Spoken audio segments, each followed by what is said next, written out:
probably couldn't predict it, but it was obviously the Kravtsov situation. So he's coming back. That's kind of funny how that's swung around. You brought that up. That would be interesting if he did swing back. Stateside here, and he is. He's going to be back in the lineup at Hartford here, and as far as I bring that up in terms of like, let's say if Kravtsov had been flourishing these first 3 or 4 weeks here, or 5 weeks, or whatever it was. Instead of that situation where they could have looked at a guy like Kravtsov and let's say he developed and he was playing well and everything, it kind of maybe makes Gorton and JD look a little quicker at the options of moving a guy like Kreider or Strome a little quicker. They can't do that right now, obviously, because now they don't know what's going on. And again, he's not the only prospect down in Hartford that the Rangers could look at. I mean, I guess I need to spend a little more time here and looking at the roster down in Hartford as far as forwards and defensemen and see how everybody is doing. I mean, you look defensively, we've talked about this. The guys are good as far as who we have right now in the lineup. Here or there, there's one spot or two, a stall issue, whatever. K-Andre Miller is going to play here in the World Juniors. Everybody's got to tune in, and the kid's having a really good season in Wisconsin. But if he kind of, has a highlight reel, World Juniors here, his stock's going to go up and see how he does the rest of the year. And that's great for the Rangers going forward in terms of, just another great defensive prospect coming to the team here. But offensively right now, you pointed it out earlier, they've got some major problems here. They can't score, and that's something that we got to watch, these next 6 games coming up. And I think, more than anything, KD, for me, is the system, is how they adapt.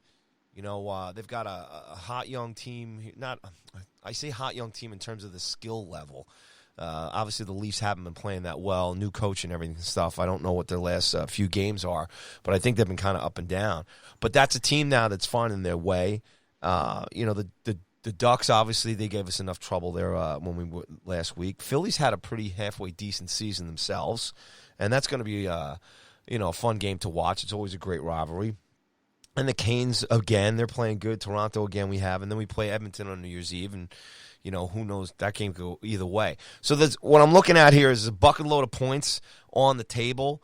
A lot of different types of teams in this mix as far as, division teams, conference teams, and out-of-conference teams in terms of who they're going to be playing on the road, at home, mixing it up, and in terms of where they're going to be. But if they're not putting the puck in the net and these guys aren't scoring, and then, like what we're talking about here, you're not – what are you going to trade? What are you going to do, and what are you going to get back, I guess, more than anything? You're not going to necessarily trade a guy like Kreider or Strome, like you were saying, and eventually get somebody that's going to come in here and put, 5 or 10 pucks in the net in the first 4 or 5 games, and that's just to be seen. So I think everybody – we all need to kind of just continue to just keep strapped in this roller coaster, and it just might be this way until they figure it out. And the only thing, I'll stay on this 2KD, and maybe we'll take a little quick break after you respond here, is, at the beginning of the season, we talked about Quinn there, and they were in that slide, and they were just looking awful, and we were just talking about just in general, if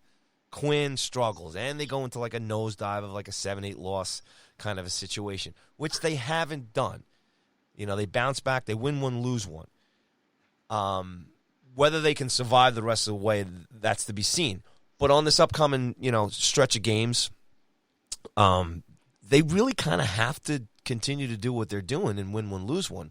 Because if they don't, and they do go south, then I think you have a bigger picture. If they don't score, if the shots on goal maintain, and they do come away with a really bad losing record after the stretch, KD, I think, maybe it gets a little – now you have to start looking at the coaching system that's in place. Yeah, I think you're bringing up a good point mentioning Kravtsov coming back, and this is why he needed to be here in Hartford, for the whole season and not go back to the KHL because, this team is having some struggles offensively. And, if he would have, or now that he's back, does put himself in a position, where he is scoring some goals and showing some offense and showing, his development, with the North American game, he could easily be called up, which then, again, makes Kreider that much more expendable. because we could bring him right up and in the lineup, which is why, for the life of me, I couldn't understand. And look, I get he's a young kid and maybe he was homesick and was disappointed to make the team out of camp or whatever it was. I got to tell you, I am so happy that blew up in his face, selfishly, because I think long term for his development, it makes way more sense to be over here where the Rangers have more say over what he's doing, more say over his ice time. Apparently his game the other night was the best game he had played, down in Hartford. I know he only had a couple of games before he left to go to the KHL, but apparently he looked real good out there. He had an assist, in the game, which is great to see. First game back, he gets himself, in the score sheet. And I'm sure that does wonders for his confidence now. Now he's got to, get a little momentum going, get a goal here or there. Again, continue to feel good about himself. Hopefully the organization puts him on a line with Elias Anderson down there. Maybe get those two getting comfortable with each other, a little chemistry down there. Maybe after the trade deadline, you're trading a Kreider, you're trading Strome, bring those two guys up, and here we go with more of rebuilding this team and the development of this team with two young pieces. So I'm real happy that he's back. The Rangers did absolutely the right thing when he got sent down to, the VHL or whatever it was. Get a call over there, say, look, it didn't work out. Let's get you back over here. Let's get you, built back up. Let's build that confidence up. Let's get you, feeling good about yourself and into the NHL. So, yeah, it was definitely a suggestion that I had made as soon as I heard the news. I said the Rangers need to reach out to him right away. They did. That's a great job by the organization. Look, they could have left him over there and said, figure it out on your own. But they're doing the right thing by the kid. I assume if he does get a little more homesick, the Rangers would be more than happy to bring in, a Russian veteran, maybe a Nemchinov or something to, make him feel comfortable down there. They did that with Kakko, where they brought in Ruutu to hang out with him a little bit, make him feel a little bit more comfortable. So, the Rangers are very accommodating. They want this kid to succeed, and they'll, I'm sure, do everything they can, to get him to look like the first round pick, that he was when they drafted him. So, I feel good about him being back. I feel good about his first game. So yeah, I think it's a good point to bring him up and what he does potentially to JD and Gordon's mindset towards Kreider come deadline time. Because if Kravtsov is tearing it up down in the AHL by trade deadline time, it's that much easier to get rid of Kreider.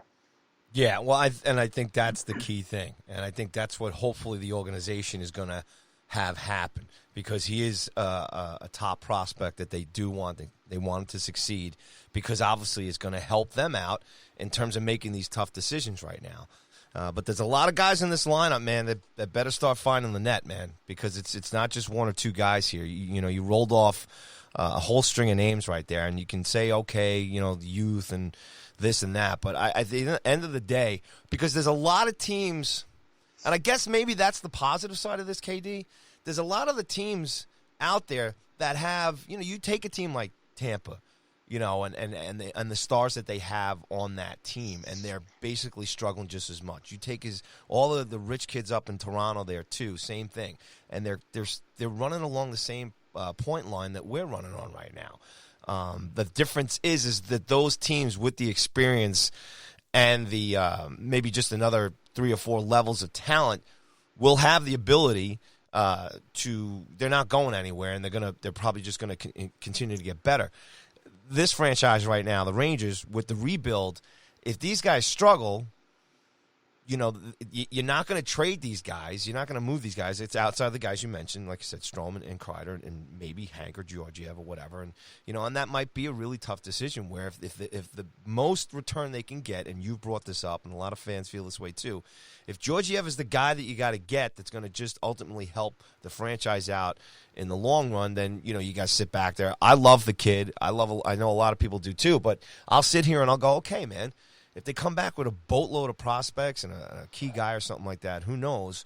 But eventually, this is where we're at. This is just the franchise right now. It's the rebuild, and a lot of these guys, because they're stuck in the mire, and I'm going to keep saying this, man. Everybody's got to keep an eye on Quinn. I like the guy. I almost said love, KD. I think I said love in the beginning of the season. I'm coming back. You're taking my pills. You're taking my Quinn pills. No, I do. But the part of the frustration, if you take away just watching this as a fan of the players, there's got to be a system in place here. You got to run some. Look, I don't know. I've never coached an NHL team.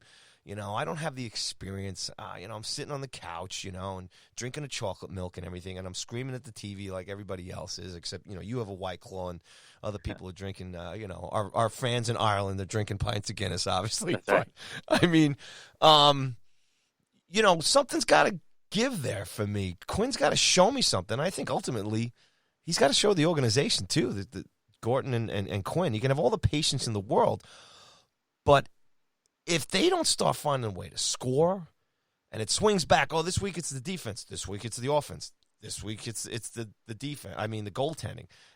This week it's not enough checking. This week the shots on goal are still, all this stuff, KD, that's like kind of going on here. Ultimately, it starts at the top, man, and it's Quinn and Lindy Ruff. Yeah, and I've been, look, I've said I've used the love word with Yes, Quinn, but to me, the biggest sort of blemish on his record so far this year is the constant line shuffling. It's like you had brought that up earlier, and for me, I think it's one of the bigger problems, with the team's inconsistencies is he's just not allowing these guys to gel. He's not allowing lines to just get that relationship, that chemistry going. These guys every game is a different lineup. I think maybe he had 2 games in a row on the West Coast trip where he had the same lineup, but he didn't end the game with the same lineup because by the second period, they're all sort of jumbled again. So he's given them no time to gel, which is a bit frustrating. Look, I understand you want to make a move here and there, maybe change one player, move him up, move him down. That's fine. But he does wholesale changes. I mean, you look in some of the lines sometimes, it's like, what? Like McKegg is on a line with Panarin and Foss. You're like, what is happening? I think he's like punking us sometimes or something. Just, he's picking numbers out of a hat. I just don't understand it. Kevin, I hate that, KD. I just can't stand that. I don't know the strategy behind it. I get, look, I want to try and figure it out, but, we're in the end of December now. Like, you've had a couple of months now to sort of figure it out and who works well with each other, and you're still flipping lines around the way it is. Like, I get it. Like, Kakko is obviously having a difficult time scoring, and maybe you want to put him on the fourth line for whatever reason, just alleviate some pressure off of him or whatever it is. Like, I get that, and I have no issues with that. But when he does that, he like changes the entire lineup. Like, he doesn't make like one move. It's just, what is happening? And what's funny is it doesn't matter what line he puts Panarin on. The guy is just scoring 3 points a game every year. It's just like money in the bank with that. But, everything else, I just look at the lineup sometimes and I'm like, oh my, what is he thinking? So I think he definitely needs more consistency with those lines.